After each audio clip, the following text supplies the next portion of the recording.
17 বছর পর বাংলাদেশে ইতিহাসের সবচেয়ে সুন্দর নির্বাচন হবে বলে জানিয়েছেন প্রধান উপদেষ্টা ডক্টর মোহাম্মদ ইউনূস। লন্ডনের চাথাম হাউসে বিশেষ ভাষণে তিনি বলেন, সব রাজনৈতিক দলের ঐক্যমত্যের ভিত্তিতে জুলাই সনদ তৈরি করা হবে এবং নির্বাচনের আগে জুলাই আগস্ট গণহত্যায় জড়িতদের দৃশ্যমান বিচার হবে।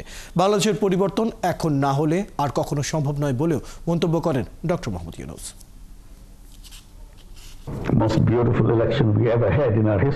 আগামী নির্বাচন হবে দেশের ইতিহাসের সুন্দর নির্বাচন। সময় নির্ধারিত হয়েছে, জনগণ প্রস্তুত আছে। 17 বছর পর দেশে সত্যিকারের নির্বাচন হতে যাচ্ছে, যার উচ্ছ্বাস জনগণের মধ্যে আছে। জনগণ নিজের ভোট দিতে পারবে। এই 17 বছরে এখনো তরুণেরা ভোট দিতে পারেনি, তারা অপেক্ষায় থেকেও তাদের রায় দিতে পারেনি।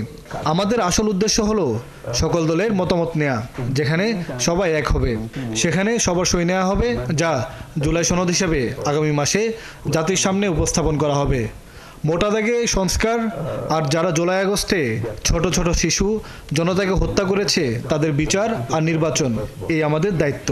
তারা রাস্তায় যেভাবে মানুষ হত্যা করেছে, মানুষ গুম করেছে, টাকা চুরি করেছে, তাদের কি রাজনৈতিক দল বলা যায়? এইটা ডিবেট, কোনো জাজমেন্ট না।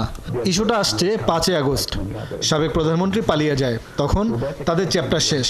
কিন্তু 10 মাস পার হয়ে গেলেও আওয়ামী লীগের কেউ দুঃখ বা অনুশোচনা করেনি। তাই রাস্তায় ওরা আন্দোলন করলে আমরা নিজেদের নিরাপদ মনে করি না, বিশেষ করে অভ্যুত্থানে যারা নেতৃত্ব দিয়েছে। তাই জনগণ ও দেশের নিরাপত্তার জন্য জাতি সিদ্ধান্ত নিয়েছে আওয়ামী লীগের কার্যক্রম স্থগিত করার, তা বিচারের আগ পর্যন্ত, তবে নিষিদ্ধ করা হয়নি।